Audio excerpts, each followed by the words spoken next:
des histoires, comme vous le savez. Alors aujourd'hui, je vais vous raconter une histoire. Mais c'est une histoire qui est très particulière. Je vais vous raconter l'histoire de Léa. C'est une histoire fictive. Mais j'ai le début, j'ai l'intrigue.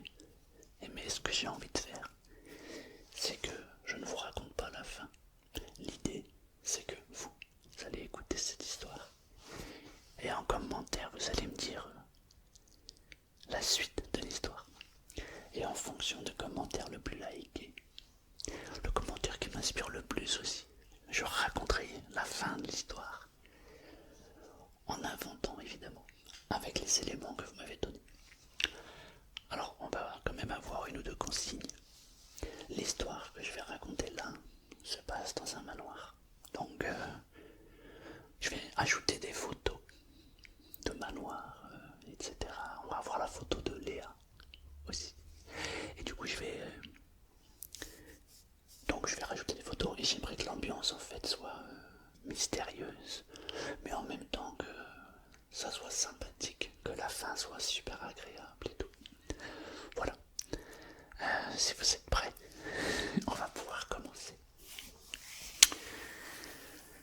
J'attends vraiment avec impatience vos commentaires pour savoir comment on va orienter la fin. Ça va être sympa. Alors c'est l'histoire de Léa.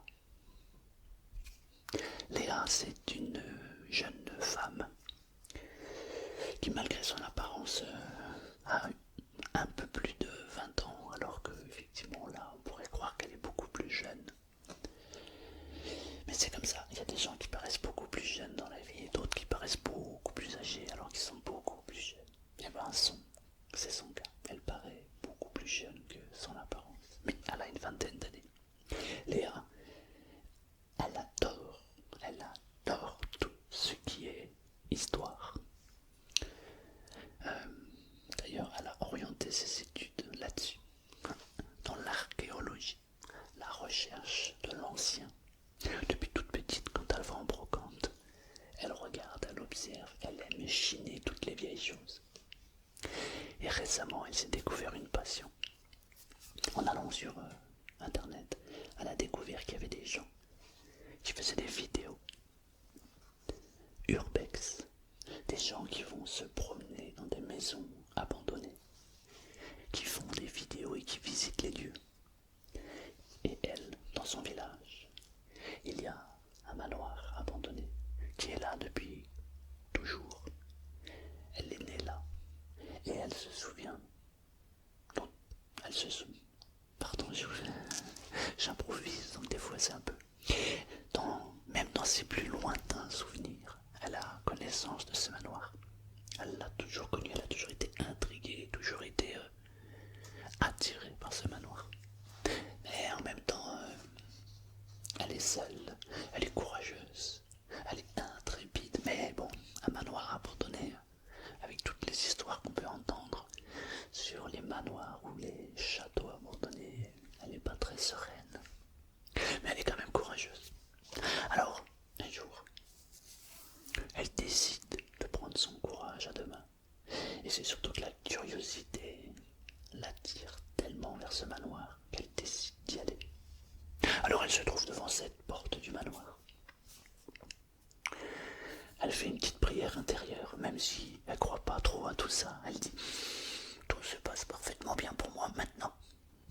Ouais, tout se passe bien pour moi. » Et elle entre dans ce manoir. Elle arrive, elle pousse la porte. Il y a un couloir majestueux, impressionnant. Évidemment, elle a pris soin de prendre une lampe pour s'éclairer.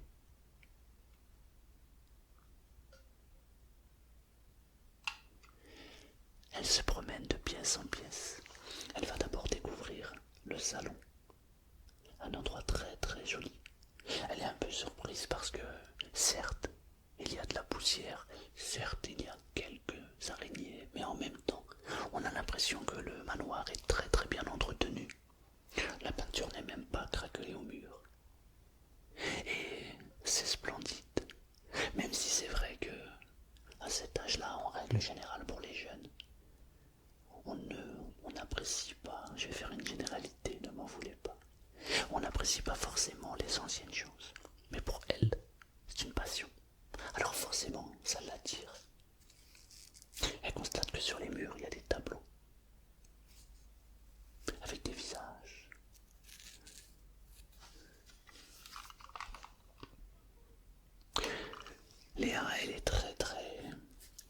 c'est observatrice. En un coup d'œil, elle balaye la salle, le salon, la pièce, la chambre où elle est. Et elle voit pratiquement tous les détails. De temps en temps, elle s'approche et elle prend un objet pour mieux l'observer, mieux le regarder. À un moment donné, elle trouve une vieille brosse. Elle est sculptée, la brosse. Quand elle marche, on entend le parquet craquer.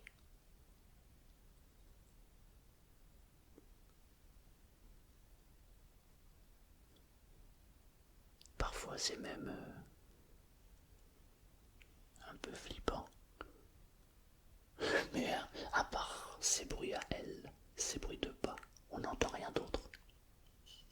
Alors elle prend de plus en plus la confiance. Et elle se balade de pièce en pièce.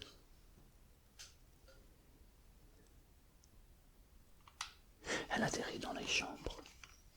Waouh, magnifique. Il y en a plusieurs.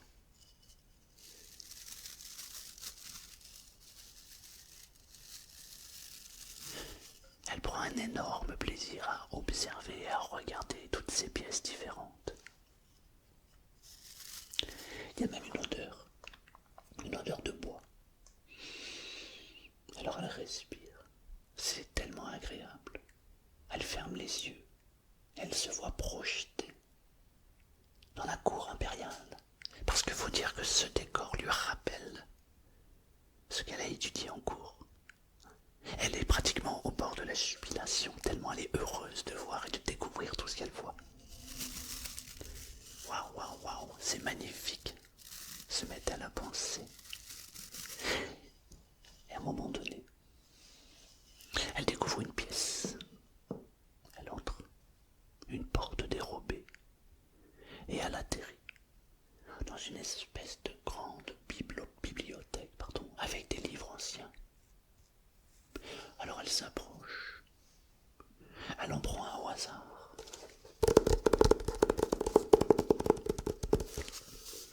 L'île au trésor. Oh, c'est un livre qu'elle avait déjà lu. Mais ça, c'est l'ancienne édition. Elle s'approche et elle fait quelque chose qu'elle adore faire. C'est de d'effeuiller les pages comme ça et de respirer l'odeur du livre. Elle regarde autour d'elle. Elle est impressionnée par la quantité de livres. Elle en saisit un autre au hasard.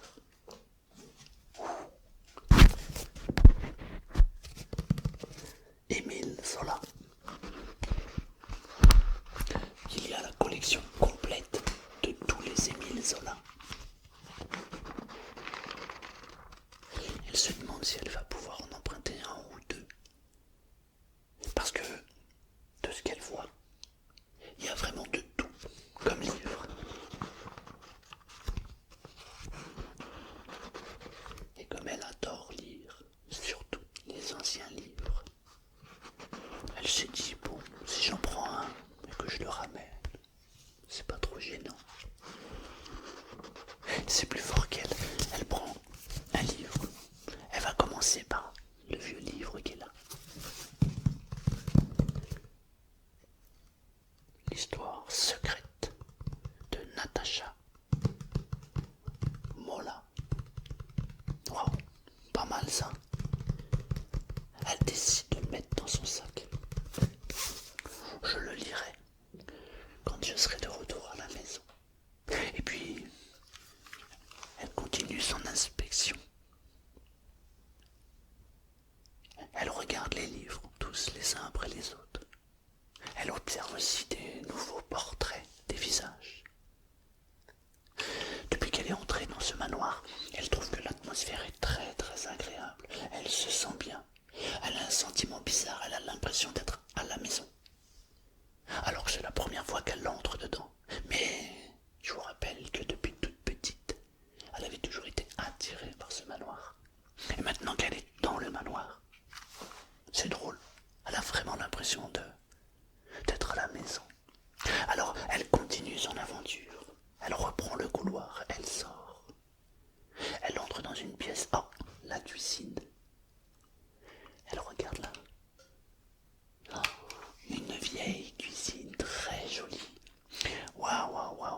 magnifique cette cuisine, même si c'est vrai qu'il y a beaucoup de poussière.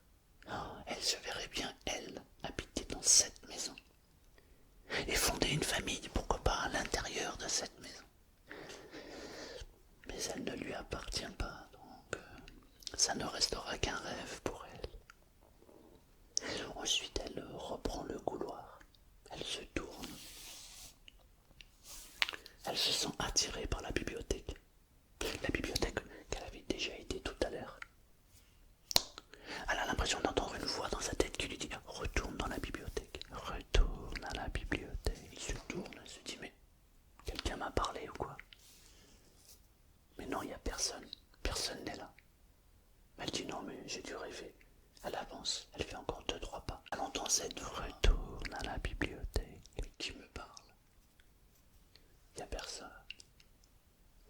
Elle n'est pas très craintive de nature, mais il faut dire que quand on entend une voix, il y a de quoi se poser des questions.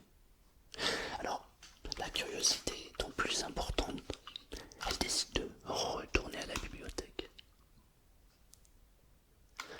Alors, on peut entendre le craquement des pas sur le plancher. Par réflexe, avant d'entrer dans la bibliothèque, elle se tourne. Non, il n'y a personne. Elle en est sûre. Elle entre dans la pièce. Elle entend une nouvelle voix lui dire « Cherche ». Mais qui me parle? Mais qui me parle? Alors, elle regarde. Elle se tourne, elle n'avait pas fait attention. Mais sur la grande table du milieu, il y a un échiquier. Un échiquier magnifique, avec des jolis pions en bois sculptés. Elle en prend un, elle le regarde, elle le pose. Il est splendide. Et elle regarde au milieu de l'échiquier. Et il y a un pion qui n'est pas du tout comme les autres. Elle essaie de le prendre, mais il est bloqué, elle ne peut pas le prendre. C'est bizarre. Elle le tourne. Et elle entend clac. Une porte vient de s'ouvrir. C'est une porte secrète. Elle est bizarre cette porte. Elle est à l'intérieur des livres. Waouh! Elle avance. Son cœur bat à 100 à l'heure. Qu'est-ce que c'est que ça? Elle avance, elle regarde. Il y a une trappe. Elle ouvre la porte, elle enlève la trappe, elle regarde à l'intérieur. Et il y a un vieux livre. Un vieux manuscrit. Il y a de la poussière dessus. Elle enlève la poussière.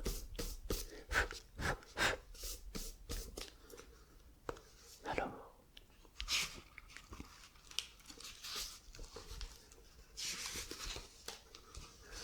c'est un vieux livre, mais il est très bizarre ce livre. Parce que contrairement au livre, l'encre utilisée n'est pas une encre de machine, mais c'est une encre manuelle. Très très étonnant.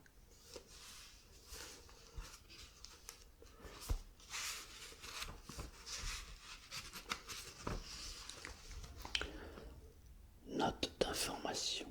À vous, lecteurs, faites très attention à la lecture de ce livre. Lorsque vous prendrez possession de ce qu'il y a à l'intérieur et de ce que j'y ai écrit, vous ne pourrez continuer votre aventure que si vous avez un cœur pur, si vos intentions sont bonnes. Sinon, cela pourra se retourner contre vous. Waouh, qu'est-ce que c'est que ça? Qu'est-ce que c'est? Elle est un peu effrayée. Il faut dire que c'est quand même étonnant. Ce vieux livre était caché. Mais la curiosité est trop importante pour elle. Elle décide de reprendre la lecture. Je suis le comte de Buran. Je suis originaire du Chili. Nous avons débarqué ici en 1442 par le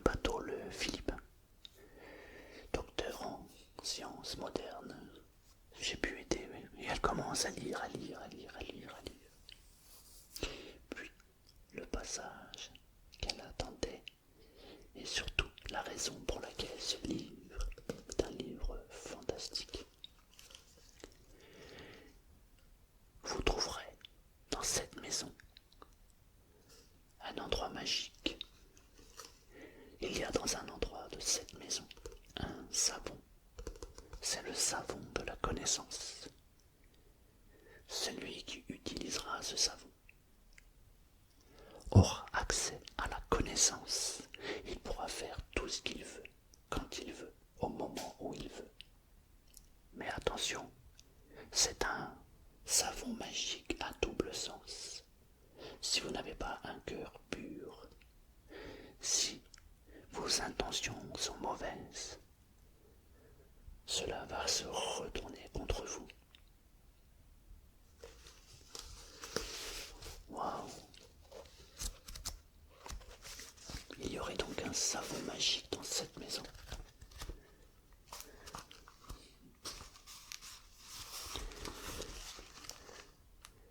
Il y a un dessin qui a été réalisé par le comte. Elle l'observe dans tous les détails. Mais ça ressemble à la cuisine. La pièce qui est dessinée là ressemble à la cuisine où elle était tout à l'heure. Ça doit être un indice. Alors elle décide de garder le livre pour le moment. L'excitation est à son comble. Elle reprend sa lampe, elle sort de la pièce, reprend le couloir. Elle s'arrête. Non, il n'y a aucun bruit. Parce que là, pour le coup, son excitation est au comble. Elle avance, elle continue. On peut entendre encore ces bruits de pas dans le couloir. Elle arrive à la cuisine. Et elle regarde. Qu'est-ce qu'il peut y avoir dans cette cuisine? Machinalement, elle tire un tiroir. Elle regarde à l'intérieur. Elle referme le tiroir. Pas de savon. Elle ouvre un placard. Pas de savon. Il y avait des assiettes, des couverts, des casseroles.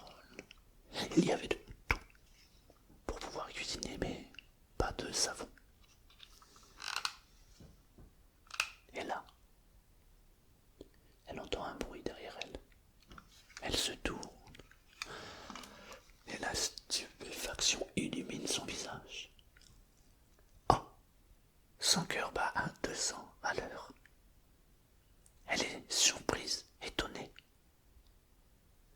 Fin de l'histoire. Je vous invite à me raconter la suite. Qu'est-ce qui peut se passer? Où est ce savon? Dans quelle pièce? Ensuite, qu'est-ce qu'elle a vu?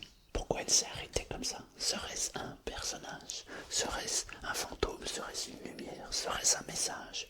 Qu'est-ce que ça peut être? Et puis, c'est quoi son secret magique?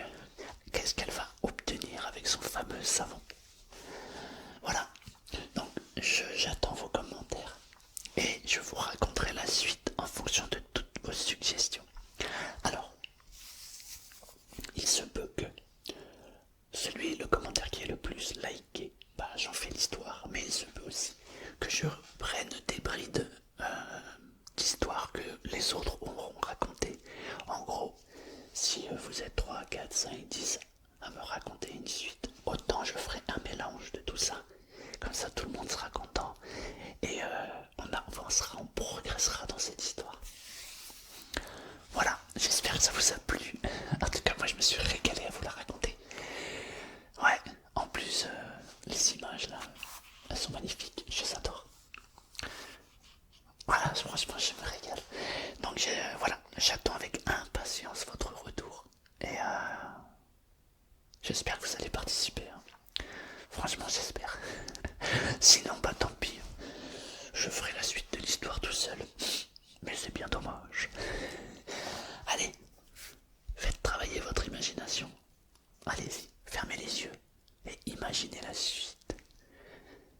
C'est la phase la plus intéressante quand on crée, dans la création. Laissez aller son imagination, c'est le truc le plus En fait, c'est le truc que je kiffe le plus. Donc, à vous de jouer, chacun son tour. Voilà, j'espère que ça vous a plu. Voilà quoi. J'attends avec impatience, je vous préviens. Allez, merci.